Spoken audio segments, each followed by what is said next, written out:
Ciri studies in the magical citadel of Aretuza, guided by Yennefer, whose stern love pushes her to grow. Meditation, magical theory, discipline, every lesson is meant to control the chaos inside her. Meanwhile, Geralt hunts for the mage Rience, the sadistic pyromancer who once tried to kidnap Ciri.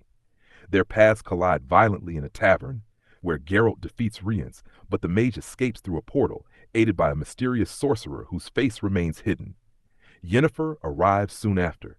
She and Geralt share a quiet, fragile reunion, two souls bound together yet always drifting apart. They prepare to escort Ciri to a grand conclave of mages on the Isle of Thanedd, believing the gathering will bring stability. They could not be more wrong. Geralt, Yennefer, and Ciri travel to Gor's Velen, a bustling port, where Ciri navigates a cruel yet wondrous world of markets, thieves, and nobles.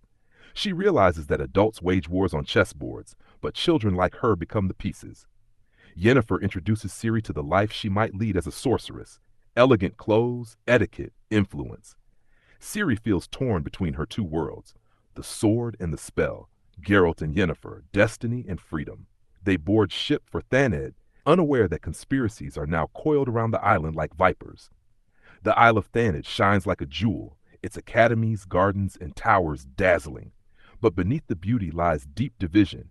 Two factions dominate the Brotherhood of Sorcerers: Philippa Eilhart and the Northern Loyalists, Vilgefortz and those who believe Nilfgaard should rise.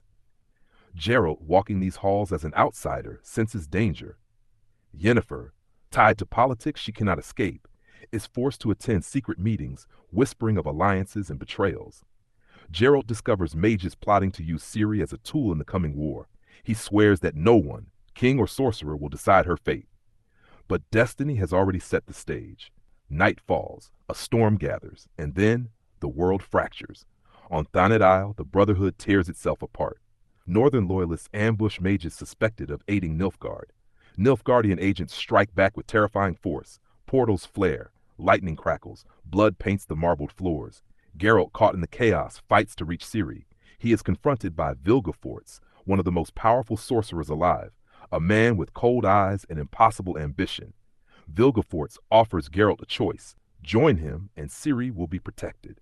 Refuse, and destiny will crush them. Geralt refuses. The duel that follows is brutal, brief, and decisive. Geralt loses. Vilgefortz shatters his bones and leaves him broken on the stones. Meanwhile, Ciri flees through the collapsing academy. In desperation, her latent elder blood power tears open a portal, and she vanishes into another world entirely. Ciri falls through dimensions, flashes of deserts, frozen wastelands, ruined cities. She hears echoes of ancient voices calling her Ziriel, the Swallow. And in each world, she is chased by the memory of the Black Knight, the man who hunts her dreams, Cahir. The portal spits her out into the Korath Desert, a vast and deadly wasteland. Here she wanders alone, exhausted, haunted by visions and by guilt. Sandstorms lash her, hunger claws at her. She befriends a lone unicorn named Ihwarakwax, who helps her survive. In fevered hallucinations, she sees the world's future: burning kingdoms, dying children, an age of monsters. She vows to live, not because she believes in destiny, but because she refuses to let the world break her. Ciri collapses at last, only to awaken in the hands of a notorious group of young outlaws, the Rats. Rebellious, wild, and free, they embody everything she is not allowed to be.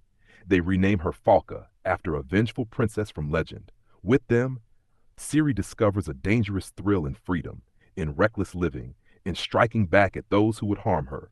She is no longer a princess in hiding, nor a sorceress in training. She is a girl with a sword, a girl who has survived more than most armies, a girl beginning to lose herself.